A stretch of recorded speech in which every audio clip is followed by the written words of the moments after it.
Good morning बच्चों। आज हम लोग व्यष्टि अर्थशास्त्र में क्रॉस डिमांड के बारे में पढ़ेंगे। आड़ी मांग या तिरछी मांग।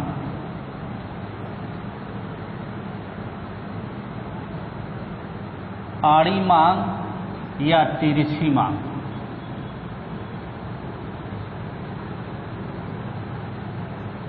इसके पहले हम लोग मांग के प्रकार के बारे में पढ़ चुके हैं। कीमत मांग और आय मांग इसके पहले हम लोग पढ़ चुके हैं पहले वाले वीडियो में। आज हम लोग जो है आड़ी या तिरछी मांग के बारे में पढ़ेंगे। आड़ी मांग या तिरछी मांग अन्य बातों के समान रहने पर, जैसे आपने मांग के नियम में पढ़ा, मांग के नियम के कुछ एजम्पशन थे, उस मान्यताओं को मानने के बाद ही वो मांग का नियम कार्यशील था। उसी के अनुसार अन्य बातों के समान रहने पर किसी वस्तु X की जो आड़ी मांग होगी उस वस्तु की उन मात्राओं को बताती है जो एक उपभोक्ता X की विभिन्न कीमतों पर नहीं बल्कि उससे यानी X वस्तु से संबद्ध किसी अन्य वस्तु Y की विभिन्न कीमतों पर खरीदने के लिए तैयार होता है। जैसे आपने मांग के नियम में पढ़ा कि जब किसी वस्तु X की कीमत में परिवर्तन होता है तो उसके द्वारा उपभोक्ता जो है विभिन्न कीमतों पर वस्तु की मांग कैसे करता है, यानी कि कीमत अधिक होने पर मांग कम करता है और कीमत कम होने पर वस्तु की मांग अधिक करता है। लेकिन जो तिरछी मांग है, आड़ी मांग है, उससे विभिन्न है। यानी X वस्तु की कीमत में परिवर्तन होने के फलस्वरूप उससे संबद्ध दूसरे वस्तु की कीमत में कैसे परिवर्तन होता है, उसको हम लोग मांग की आड़ी लोच आड़ी मांग या तिरछी मांग के संदर्भ में हम लोग पढ़ेंगे। जैसे अस्थानापन्न वस्तुओं के संदर्भ में, अस्थानापन्न वस्तु वह वस्तु होती है जो एक वस्तु के स्थान पर दूसरी वस्तु प्रयोग की जा सकती है। पूरक वस्तु जिसको कॉम्प्लीमेंट्री गुड्स कहते हैं, यानी एक वस्तु के साथ दूसरी वस्तु पूरक के रूप में काम करती है, तो उसके संबंध में तिरछी मांग या आड़ी मांग कैसे होगी। संयुक्त मांग वाली वस्तुओं के संदर्भ में तिरछी मांग कैसी होगी और व्युत्पन्न मांग या सामूहिक वस्तुओं के संदर्भ में तिरछी मांग या आड़ी मांग कैसी होगी, इसको हम लोग एक एक करके देखेंगे। तो सबसे पहले जो क्रॉस डिमांड है, आड़ी मांग है या तिरछी मांग, क्लियर हो गया कि जब X वस्तु के कीमत में परिवर्तन होगा तो उससे संबंधित वस्तु के कीमत में क्या परिवर्तन होता है या उपभोक्ता खरीदने के लिए तत्पर होता है, उसको हम लोग आड़ी मांग या तिरछी मांग या क्रॉस डिमांड में पढ़ेंगे। तो संबद्ध जो वस्तुएं होती है वो दो प्रकार से होती है। पहला होता है अस्थानापन्न वस्तु। अस्थानापन्न वस्तु और जो दूसरी वस्तु होती है पूरक वस्तु होती है। पूरक वस्तु, इसको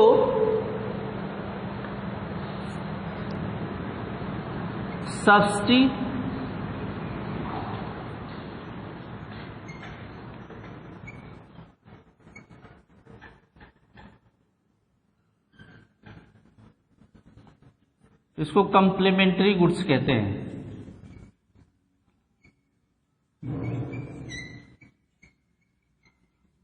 कंप्लीमेंट्री गुड्स,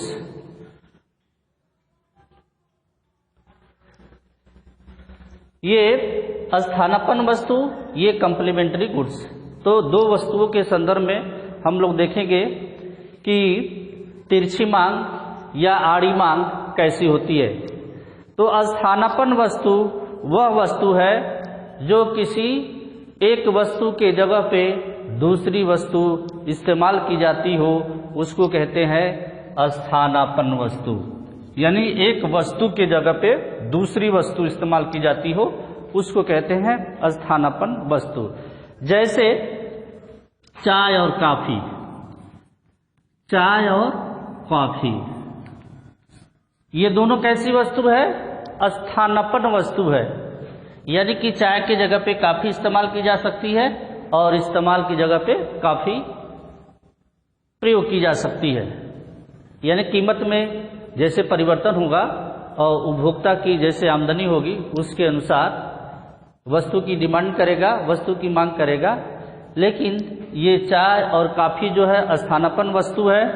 उसी तरीके से डालडा और मूंगफली का तेल, डालडा एवं मूंगफली का तेल,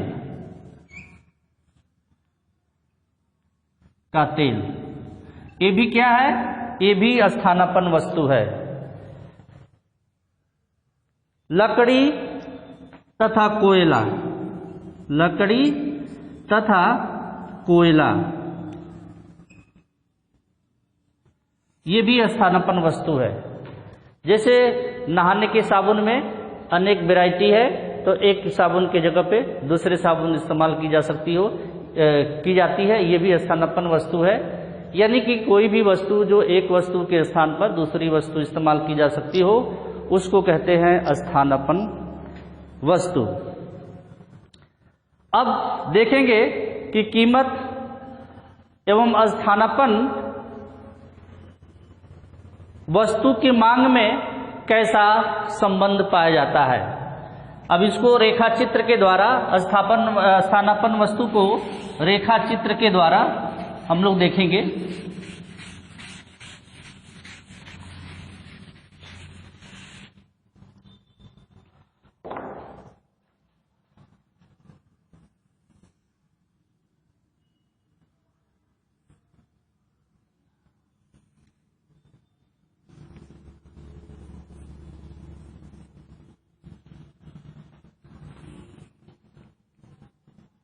ये डिमांड कर्व हो गया और एक्स वस्तु की मांग,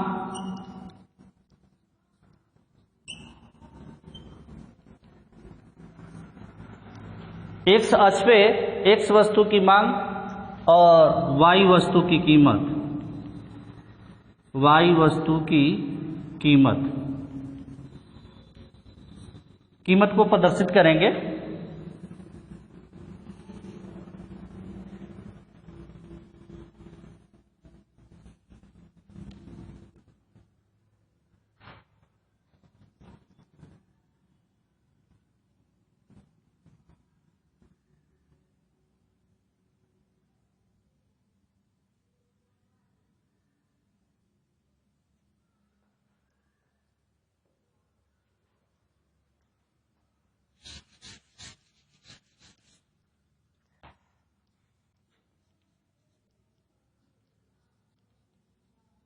एक्स वस्तु की कीमत को प्रदर्शित किया गया है। एक्स अक्ष पे एक्स वस्तु की कीमत को प्रदर्शित किया गया है। वाई अक्ष पे वाई वस्तु के एक्स वस्तु पे एक्स अक्ष पे एक्स वस्तु की मांग को प्रदर्शित किया गया है। मांग, स्थानापन्न वस्तुओं के संदर्भ में हम लोग देखेंगे कि जो वस्तु की कीमत और स्थानापन्न वस्तु की जो मांग होती है, उसमें सीधा संबंध होता है, प्रत्यक्ष संबंध होता है। यानी इसका अभिप्राय यह होता है या इसका अर्थ यह होता है कि एक्स वस्तु की कीमत में वृद्धि होती है तो वाई वस्तु से संबद्ध एक्स वस्तु की मांग में भी वृद्धि होगी। आप देख रहे हैं एक्स वस्तु की ये मांग है, कीमत में वृद्धि हो रही है। वाई वस्तु चूंकि ये स्थानापन्न वस्तु है, एक वस्तु की जगह पर दूसरी वस्तु इस्तेमाल की जाती है, तो इसको स्थानापन्न वस्तु कहते हैं। देख रहे हैं जब OPY2 वस्तु की कीमत है OPY2, तो जो मांग है वो OX1 है, वो X1 मांग है, यानी कीमत पे जो है ये मांग जो है OX1 है। जब इसकी कीमत बढ़ जा रही है, वाई वस्तु की कीमत में वृद्धि हो रही है, तो दूसरी वस्तु एक्स वस्तु की मांग में क्या हो जा रही है, वृद्धि हो जा रही है, OX1 से OX2 हो जा रही है। यानी कि जब इससे कीमत बढ़कर OPY1 हो जा रही है तो मांग जो है OX2 हो जा रही है, मांग में वृद्धि हो जा रही है। चूंकि ये स्थानापन्न वस्तु है, यानी कि एक वस्तु के जगह पे दूसरी वस्तु इस्तेमाल की जाती है, तो ऐसी वस्तु को स्थानापन्न वस्तु कहते हैं। आप पुनः जो है चित्र के द्वारा आप देख सकते हैं, OX अक्ष पे जो है एक्स वस्तु की मांग को प्रदर्शित किया गया है, और वो वाई अक्ष पे जो है वाई वस्तु की कीमत को, यानी दूसरी वस्तु की कीमत, ये एक्स वस्तु है, ये वाई वस्तु की कीमत, ये एक्स वस्तु की मांग, ये वाई वस्तु की कीमत। तो देख रहे हैं जब OPY2 वाई वस्तु की कीमत है तो मांग जो है एक्स वस्तु की OX1 हो रही है। जब दूसरी वस्तु की कीमत बढ़ जा रही है तो दूसरी जो है मांग, दूसरी वस्तु की भी मांग बढ़ जा रही है। जैसे आपने देखा होगा जब चाय और कॉफी, मान लीजिए चाय 5 रुपये मिल रही है और कॉफी 10 रुपये में मिल रही है, ये एक्स वस्तु है, ये वाई वस्तु है। जब इसकी कीमत बढ़ जाई, एक्स वस्तु की कीमत बढ़ करके 8 रुपये हो गई, तो कॉफी की जो डिमांड है ये बढ़ जाएगी, क्योंकि लोग अब चाय की जगह पे कॉफी पीना पसंद करेंगे। तो ऐसे वस्तु को स्थानापन्न वस्तु कहते हैं। यानी कि दूसरी वस्तु के कीमत में वृद्धि होगी तो या पहली वस्तु की कीमत में या एक्स वस्तु की कीमत में वृद्धि होगी तो वाई वस्तु के मांग में वृद्धि होगी। तो ऐसे वस्तु स्थानापन्न वस्तु होती है, इसको सब्स्टिट्यूशन गुड्स कहते हैं।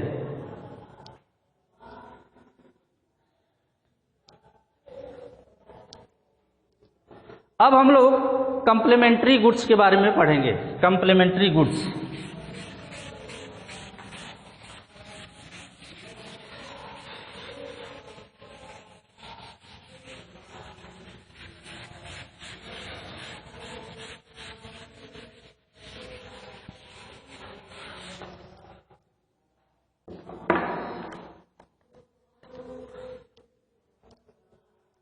पूरक वस्तु, पूरक वस्तु,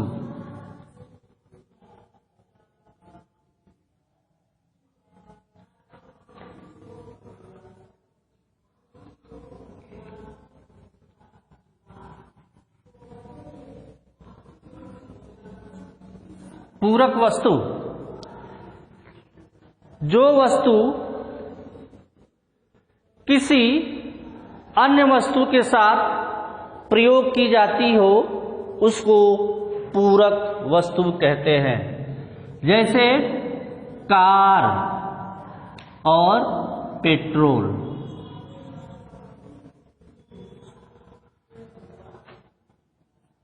कार और पेट्रोल कैसी है?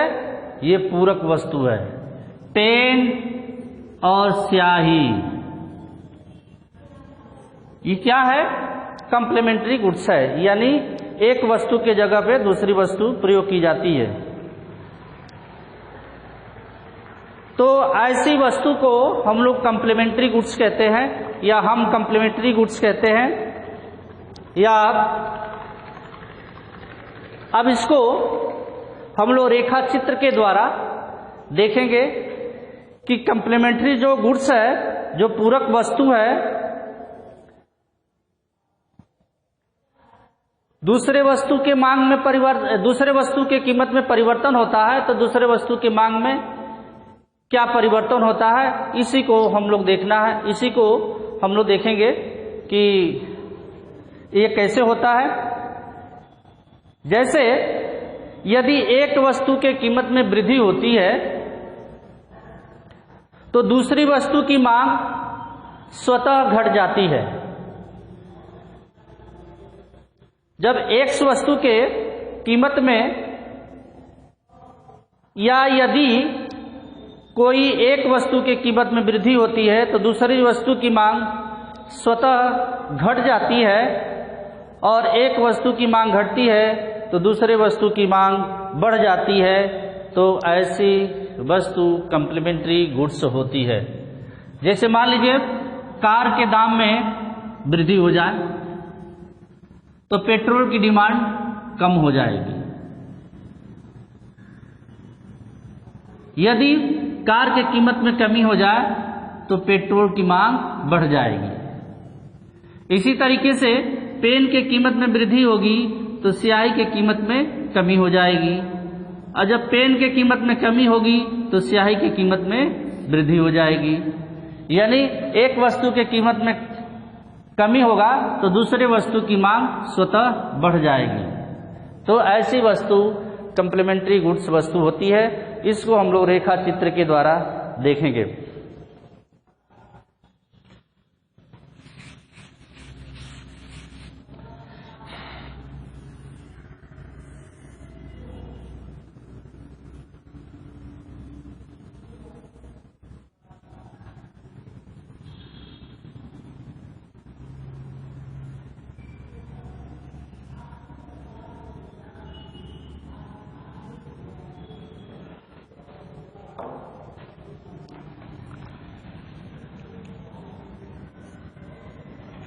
इस पे एक्स वस्तु की मांग को प्रदर्शित करेंगे एक्स अक्ष पे, और वाई अक्ष पे वाई वस्तु के कीमत को, वाई वस्तु के कीमत,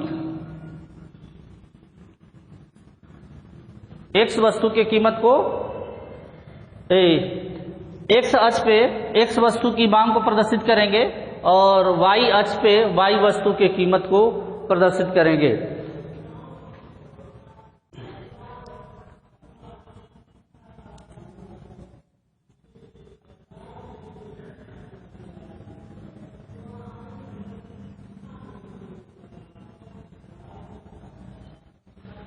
यहां पे P2 है, यहां पे P1 है।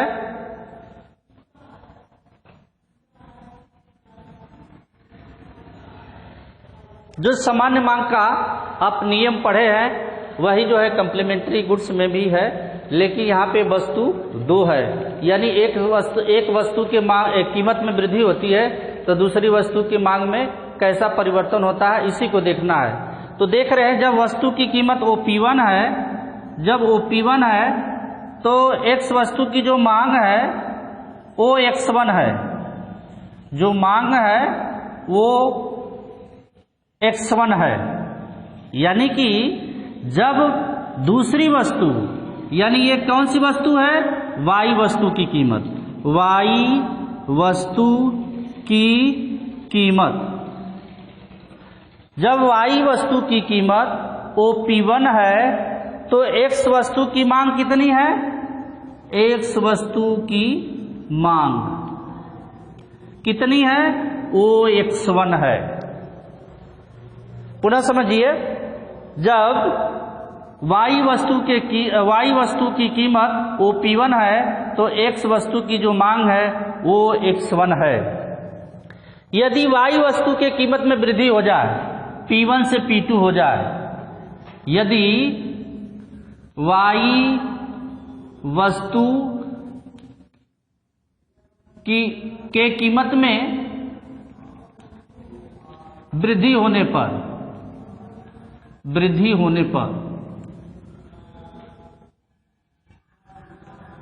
Y वस्तु के कीमत में वृद्धि होने पर, यानी कि OP2 होने पर, जो X वस्तु की जो मांग है वो क्या हो गई, OX2 हो गई, कम हो गई, OX2। यानी कि एक्स वस्तु की मांग, एक्स वस्तु की मांग कम हो गई। अब देख रहे हैं जब कीमत OP2 है तो वस्तु की मांग OX1 है, और जब Y वस्तु की कीमत में कमी कर दिया जाए तो X वस्तु की मांग में वृद्धि हो जा रही है। तो वस्तु की मांग और कीमत यानी Y वस्तु की कीमत और X वस्तु की मांग की मात्रा में प्रत्यक्ष संबंध होता है। तो इसको कॉम्प्लीमेंट्री गुड्स कहते हैं। जो मांग वक्र होता है बाएं से दाएं नीचे की तरफ होता है।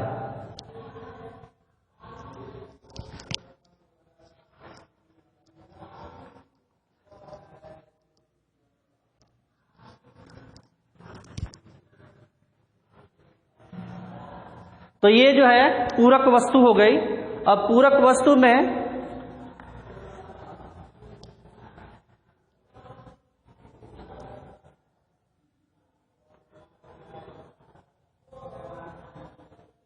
पूरक वस्तु हो गया। अब संयुक्त वस्तु भी होती है। संयुक्त वस्तु यानी जब किसी आवश्यकता विशेष या किसी संयुक्त उद्देश्य की पूर्ति के लिए दो या दो से अधिक वस्तुओं की एक साथ मांग की जाती हो तो उसको संयुक्त वस्तु कहते हैं। जैसे कार, पेट्रोल, कार के साथ पेट्रोल की भी मांग की जाती है, डबल रोटी के साथ मक्खन की भी मांग की जाती है। तो ये संयुक्त मांग वाली वस्तु होती है। उसी तरीके से व्युत्पन्न मांग